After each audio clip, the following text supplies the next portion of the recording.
अभी भी कांग्रेस पार्टी क्या समझने को नहीं है तैयार। उसके लिए कहा जा रहा है कि चुनाव निष्पक्ष नहीं थे। राहुल गांधी की पहली प्रतिक्रिया आती है, उसमें उम्मीद की जाती है कि अपनी गलतियों से सबक सीखने की बात होगी, हम कहाँ चूक गए, मुद्दे कौन से पहुंचा नहीं पाए। लेकिन उन्होंने तो आरोप मर दिया कि शुरू से ही ये चुनाव निष्पक्ष नहीं थे। मेघा, चित्रा, मैं इस बात से अचंभित हूं कि ये चौथा चुनाव एक के बाद एक ये चौथा चुनाव है। 2024 के आम चुनाव के बाद पहले हरियाणा, फिर महाराष्ट्र, फिर दिल्ली और फिर बिहार, जिसमें कांग्रेस पार्टी बिल्कुल सिमट के रह गई है।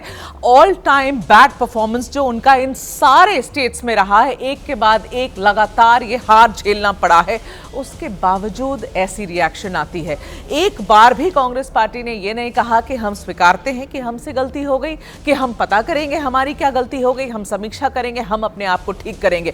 उन्होंने ये, मुझे लगता है ये तो डिसीजन इलेक्शन रिजल्ट्स के पहले ही उन्होंने डिसाइड करके रख लिया था कि भाई हम क्या वजह देंगे कि हम क्यों हार गए। और Chitra, in the run up to the elections, अगर आपको याद होगा, कांग्रेस पार्टी सिर्फ एक ही बात से सुर्खियों में आई थी, दो बात से एक्चुअली सुर्खियों में आई थी। एक, जब अल्लावरू उनके जो बिहार में प्रभारी हैं, उनके समर्थकों को पीट डाला गया था बुरी तरीके से पटना के एयरपोर्ट पे, वो विजुअल्स आए थे, उस वक्त वो सुर्खियों में आए। और दूसरी समय उस वक्त आए जब, जैसे कि प्रधानमंत्री जी ने बाद में बोला कि कनपट्टी पर रखकर गन तेजस्वी ने ये बुलवा लिया कांग्रेस पार्टी से कि भाई सीएम का चेहरा हमें, क्योंकि सीएम का चेहरे के बारे में कोई बात नहीं हो रही थी। अदरवाइज उसके अलावा आप बताइए स्ट्रैटेजी की क्या बात करी गई? क्या आपने सीटों की बात करी, कैंडिडेट्स की बात करी? क्या हुआ? फ्रेंडली फाइट में चले गए, समझ में नहीं आया एंड तक कि कौन किस सीट पर लड़ रहा है। और एक बात पर तो वो बार बार घिरे कि उनके लोगों ने, कांग्रेस के जो आला नेता हैं जिनको भेजा गया था बिहार में कमान संभालने के लिए, उन लोगों ने सीट को बेच डाला, टिकट्स को बेच डाला लोगों को। और ऐसी बिकी हुई टिकट्स पर ये हालत हुए। आवाज उठ रही है, बिल्कुल ये सही बात है। और फ्रेंडली फाइट की 11 में से 8 सीटें अगर एनडीए जीत जाता है तो आप समझिए कि आपने तो थाली सजाकर दे दी थी कि एनडीए आप ये सीटें लेकर जाइए। क्योंकि यहां पर साफ पता चलता है, एक तरफ पांडव बनकर एनडीए चुनाव मैदान में था तो दूसरी तरफ इन लोगों में एकजुटता महागठबंधन में नजर नहीं आई। लेकिन जफर इस्लाम साहब, चूंकि हमने देखा है जो हारता है वो इस तरह के आरोप मरता है। राहुल गांधी और उनके सहयोगी कह रहे हैं कि निष्पक्ष चुनाव नहीं था। जफर इस्लाम जी, देखिए, अभी मेघा जी ने बहुत सारी चीज़ें बताई। पहले उन चीज़ों पे उनको नज़र डालना चाहिए, अपनी हार की वजह अपने अंदर में ढूंढना चाहिए कि क्या वजह है। बाद में इस तरह की टीका टिप्पणी करेंगे तो लोग को लगेगा कि शायद कुछ उन्होंने अपने अंदर में इंट्रोस्पेक्शन करके बात कर रहे हैं, लेकिन हकीकत यह है कि वो नहीं करते हैं, इसलिए आज उनकी ये हालत हो रही है। नीतीश कुमार जी ने बिहार बनाया और राहुल गांधी और तेजस्वी, मतलब लालू यादव जी, इन लोगों ने अपने परिवार को बनाया। तो एक परिवार को बना रहा है, एक बिहार को बना रहा है। किसके लिए तरफ जो है लोगों की मंशा होगी वोट देने की? लोग अपने आप को सुरक्षित महसूस करते हैं। लोग अपने आप देख रहे हैं कि पिछले 20 सालों में जो एक जंगल राज देखा था मॉडल, एक दूसरा जो ऐसा राज है जिसमें लोगों की भागीदारी रहती है, लोगों के हितैषी जो है सरकार होती है, लोगों के लिए काम करती रहती है। तो किसके लिए जो है लोगों की इच्छा होगी वोट देने के लिए, किसको लाने की इच्छा होगी? भाई देखिए, हकीकत तो यह है कि भारतीय जनता पार्टी, जेडीयू, हैम और हमारे जो सारे संगठन दल, घटक दल, हम एक साथ जमीन पे लड़ रहे थे, साथ काम कर रहे थे, कहीं कोई दिक्कत नहीं। आपने अभी अखिलेश जी का कांग्रेस के सुना जी, आपने बहुत सारे लोगों को सुना होगा कांग्रेस में। अल्लावरू को कहां से उठा के भेज दिया बिहार, जिनको पता ही नहीं बिहार क्या है, उनके लोगों की पिटाई हो रही है। आप समझिए कि राहुल गांधी जी अमेरिका में घूम रहे हैं, जो इलेक्शन के टाइम में अमेरिका घूमे, साउथ अमेरिका का मजा ले रहे हैं, वहां इलेक्शन सर पे है। तो ये सीरियसनेस तो पब्लिक देखती है ना कि कौन सीरियस है जनता के प्रति, कौन सीरियस है परिवार के प्रति, और कौन सीरियस है बाहर घूमने के लिए, देश की बुराई करने के लिए। तो देश की बुराई करने के लिए वो साउथ अमेरिका जा रहे हैं, देश की बुराई करने के लिए वो बाहर मुल्क जा रहे हैं। और यहाँ पर हम लोग एकजुट होकर एनडीए के लोग जमीन में लोगों के बीच में 20 साल से काम करके अपना रिपोर्ट कार्ड दिखा, बिल्कुल अपना रिपोर्ट कार्ड दिखाने का काम हम कर रहे हैं ताकि जनता में विश्वास आए। जनता में विश्वास था, इसीलिए विश्वास से लोगों ने आशीर्वाद दिया कि विकास पुरुष को, विकास मॉडल को अपने इतिहास का सबसे बुरा प्रदर्शन प्रियंका गुप्ता जी। और कहा जाता है जब चेहरे पर धूल हो तो आईना साफ नहीं करना चाहिए।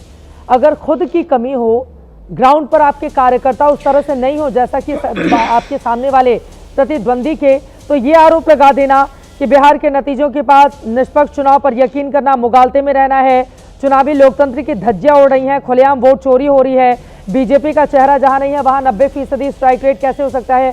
अरे बीजेपी का चेहरा नरेंद्र मोदी है, नरेंद्र मोदी पर हर जगह वो चुनाव लड़ रही है, जीत रही है। राहुल गांधी अपना चेहरा बिहार में उस तरह प्रोजेक्ट नहीं कर पाए, एसआईआर को मुद्दा नहीं बना पाए प्रियंका गुप्ता जी, और सारी संस्थाओं को अब घेरे में ले लो कि लोकतंत्र में हमारे चुनाव है, निष्पक्ष नहीं होता।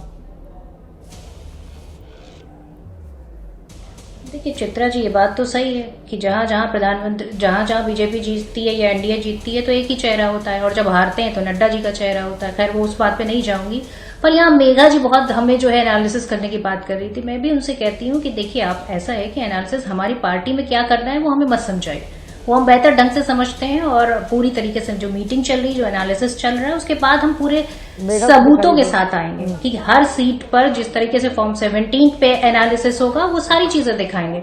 इसलिए और अभी ये आपकी पार्टी के समझने की बात है ना, कुछ पैसे की बात कर रही थी, समझने की अरे बात तो है। मेघा जी आप ही इस तरह हवाई बातें करने बैठ जाती है क्या? हवाई कौन सी नहीं, कोई भी हवाई बात आप सुनेंगे और यहाँ चैनल पे आके बोल देंगे। हवाई बात क्या सुननी नहीं, है? कि पैसे की बात, लेने देने की बात कहाँ से आती है? आपके पास कोई प्रूफ है क्या? मैं आपको क्या कह अरे रही हूँ? मेरी पार्टी के लोगों को बुलाइए, चैनल पे बिठाइए, तब तो कोई बात। क्या कहा आपने कुछ भी सुन लिया और हवा लेके यहाँ चली आई और कहने लगी कि आपकी पार्टी में क्या हुआ? क्यों आए? आपको ये हवा सुनाई दी? आपको पता है वहाँ पर आप ये इस बात से नकारेंगी कि आपके अल्लाह और के समर्थकों को पीटा गया। आप बताइए क्यों पीटा गया? आप ही बोल लीजिए, आप बताइए कि क्यों पीटा गया? मेरू जी का जो भी है आप प्रूफ के साथ आइए ना। अरे प्रूफ के साथ आप हवा की बात करके किसी भी पार्टी के किसी भी नेता को यहाँ बदनाम करके चली जाएंगी। वहां पर Who are you to do that?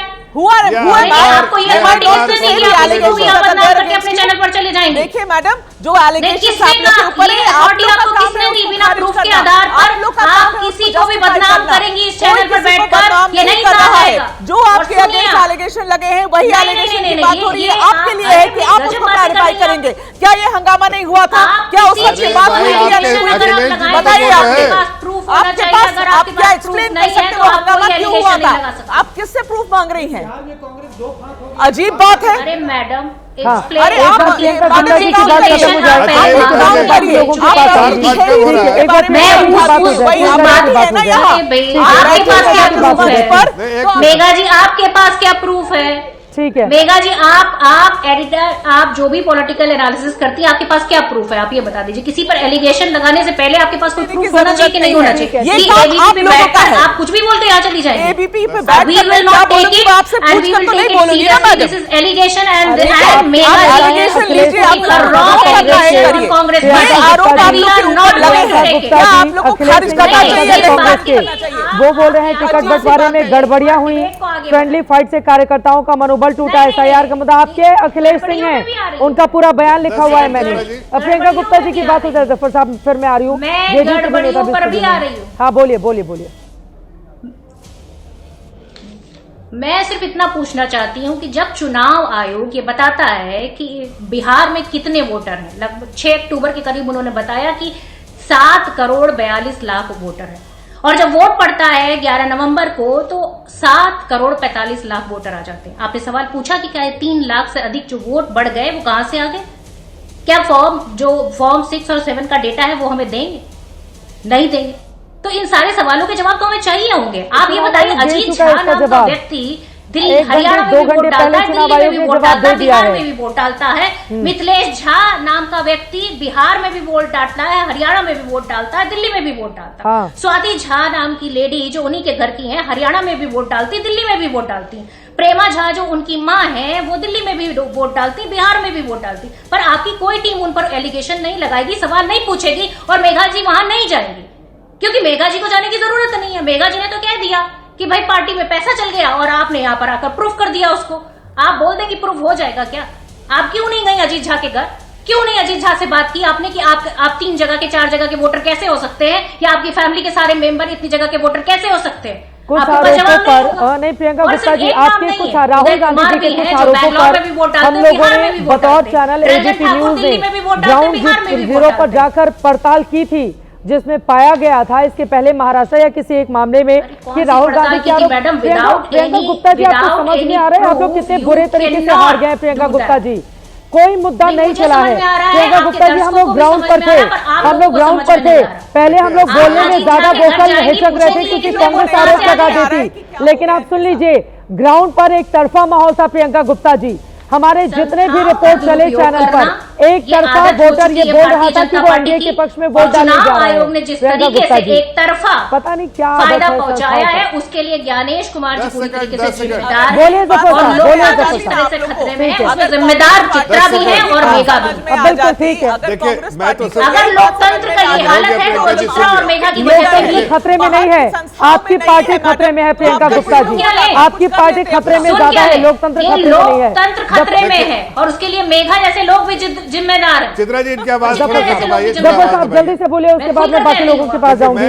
Doctor Sanjay Kumar studio में हैं, जेडीयू। मैं सिर्फ इतना कह रहा हूं कि देखिए, मैं सिर्फ इतना कह रहा हूं, मैं इतना कहना चाह रहा हूं कि देखिए, हम एनडीए में आदरणीय प्रधानमंत्री जी की अगुवाई में और नीतीश कुमार जी की अगुवाई में लड़ाई लड़ रहे थे और पूरे दमखम से जमीन पे लड़ रहे थे। ये कह सकते हैं कि राहुल गांधी की अगुवाई में लड़ रहे थे, वो तो अमेरिका घूम रहे थे भाई। टिकट बिक रहा था, यहाँ बट रहा था कि बिक रहा था मालूम नहीं। यहाँ लोगों को चाहिए था कि हमको मुख्यमंत्री बना दिया जाए, उप मुख्यमंत्री बना दिया जाए। जनता ने जवाब दिया कि तुम उप मुख्यमंत्री एक सीट नहीं देंगे और तुमको आसमान से जमीन में घसीट के ले आएंगे अगर तुम मुख्यमंत्री का चेहरा बनना चाहते हो तो। ये जनता का जवाब है आप लोगों के लिए, सत्ता के भूखे लोगों के लिए जनता ने जवाब दिया है।